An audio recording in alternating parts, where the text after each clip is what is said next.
I hinted towards this before we went to commercial break, and it's really the opposite with Indiana in comparison to Baylor and other teams that just go out and look for smoke to prepare themselves for the season. It feels like the Hoosiers are doing the opposite, and tonight almost cost them against the UNC Greensboro team that is very good at shooting from the arc. But tonight, that wasn't the case, but also opens up even more questions for the Indiana Hoosiers and them defensively of not being able to control teams like UNC Greensboro. So when you have the amount of transfers that are coming in, of course, it is still early on in the season for this group, and they're finding their chemistry. There's still some big red flags seeing that at least I've seen from this Indiana Hoosiers team. Matt, are you feeling the same way, especially with them? I'm not going to say barely escaping, but it feels like they should have dominated this game more than what the final score indicated, 69-58 against UNC Greensboro. So our colleague Jeff Goodman went on a rant the other night about how great they can shoot. They can shoot. They can shoot. Indiana can finally shoot. That's a good Jeff Goodman impression too. They can shoot. This is what they do. They can shoot. Guess what? They didn't shoot it great tonight. I mean, look, as simple as it sounds, you make shots, the game's easier. And look, Mike Jones at UNC Greensboro, great coach. Let's not discount what he's doing. But when Indiana shoots the ball well from the perimeter, and this has been kind of their kryptonite over the last couple of years, they've struggled. And they struggled in this game because they didn't make shots behind the three-point line. That's it at the end of the day. Look, this Greensboro team, when you look at the Southern Conference, they're always right there, whether it was Wes Miller. Now Mike shows what they're doing is they're always going to be in the mix in terms of that. And Indiana didn't make shots. And I agree, man. Like in terms of the schedule and scheduling to see where your team is at this early in the season, I think it's big. And let's see where we need to get better. Let's see what we need to improve on. When you have job security, that's easier to do, right? If you're Bill Self, man, you can schedule anybody, you can play anybody, nothing's going to happen. Doesn't matter, right? If you're Mark Few, you can schedule anybody, play anybody, it doesn't matter. If you're Scott Drew, you can play anybody, it doesn't matter what happens, what's the results of the game. But it also is going to make your team better. But we'll see where this Indiana team is at when they really line up and play against somebody. I think they're really, really talented. But to Jeff Goodman's point, they can shoot. Tonight, they didn't shoot the ball well from the perimeter, and that's the reason this game was close. But Mike Jones from Greensboro is a good coach. I think that there's a feeling in certain programs out there where there's, they really want them to get good again, and I think I wonder how much that affects the players and the coaches that play for Indiana, because the fan base is obviously rabid. They want Indiana to be good.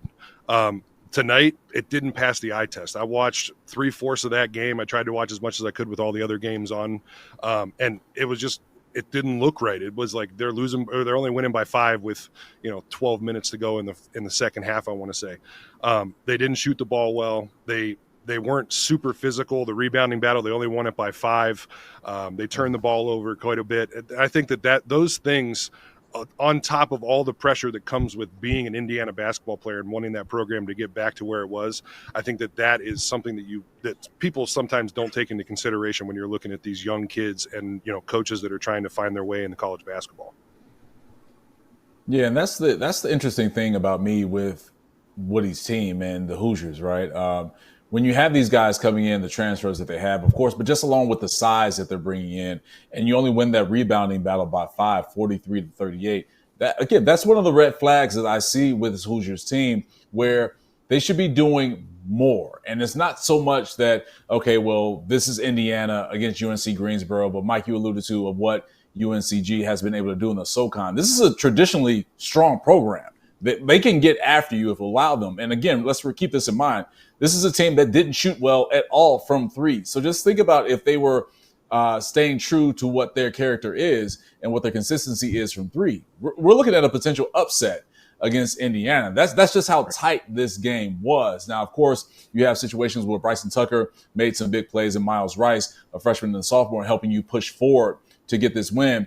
But I'm really concerned about this Indiana team because looking at their schedule moving forward, they're off until next Thursday when they face off against Louisville.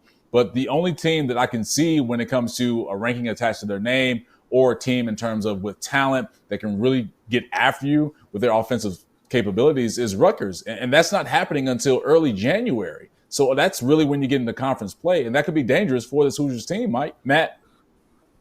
Yeah, no question about it. And here's the other piece, too, that I'll say. There's a human nature element, right? You beat South Carolina, Power 4 team. You beat them by 16 points. You turn around, you're saying, you know what, we'll be fine against this 2-2 team or 2-1 team, Greensboro team. We're way more talented. You know, they're not going to come in here. There's no way that they even compete with us. We'll be fine. Like, that's that human nature element that coaches always battle with their players. Like, no, we're not fine. We're not fine. This team is coming in here. Yes, we're paying them to come into our building. We're giving them a check, but we're not fine. And they're going to come in here and try to win the game. And you look on the backside of this schedule in terms of who they're playing next, and you just alluded to it. They're not playing for another week, but they're playing Louisville. Let's just get to the Louisville game. We'll show the country what we're made of. Because Louisville has revamped their program. Pat Kelsey has brought a lot of transfers in. Let's just get to that game because that'll be really exciting. Is this game against Greensboro, who, oh, by the way, is a really good team, is going to be really exciting? We'll be fine. We just beat South Carolina, a Power 4 team, by 16 points. Like, that is that human nature element that coaches are constantly fighting with their teams, especially at this point in the year. Once you get to conference play, there's a championship on the line. Like, that, you can throw that out the door. But trying to motivate your team to play against someone that you know you're better than, you know you're more talented than, but hey, that team's coming in there to win. Like, they're coming in there to win. Like, I mean, when I was at Chattanooga and we were getting bought by teams, like, we were going in there to win, and that was our mentality. And I think sometimes players don't understand that. Like, hey, we'll be fine because we're more talented. No, man, these teams are coming in there and they're coming to win the game. I think in my playing career, exactly what you said happened. I mean, it's such a difficult thing to get over. And I've been on both sides of it, where you're the underdog or you're the favorite, where you feel like there's no chance you're going to lose this game. Then you come out and you get punched in the mouth and you're like, whoa, we really have to compete tonight.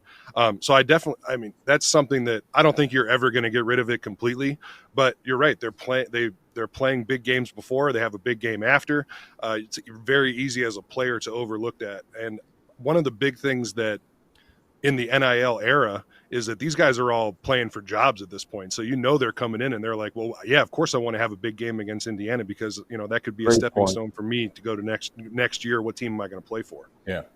That's a great point. That's the era we live in too, Kenny, right? Like, I mean, that's now like, let me prove myself. Like, these guys are making more money than me. I'm going to prove myself that I can go out there and do this. And just talking about on those lines, and I'm here at the Greenbrier Classic. I don't know if you guys can tell from my background behind me, and we got some lovely decor in these hotel rooms here at the Greenbrier, which is a great event. We got 4 teams that are all undefeated, but I was spending some time with Jeff Capel today after practice from Pittsburgh, whose team is undefeated, and they're going to line up and play against LSU tomorrow, which is going to be a great game. And we were talking about his time at Duke and, how teams sometimes always have a letdown. And he said this stat to me. He said, when teams beat Duke, 92% of the time after that game, they lose their next game. When they beat Duke in Cameron Indoor Stadium, it was like the most outstanding stat I've heard, just in terms of like, hey, look, we're getting all fired up. We're excited about this game. We're playing against one of the more storied programs in all of history. And you turn around and you line up and you have a letdown against a team that's not Duke. And that's what happens. It's that human nature element of, a coach's battle of constantly trying to keep your team engaged no matter who we're lining up and playing against.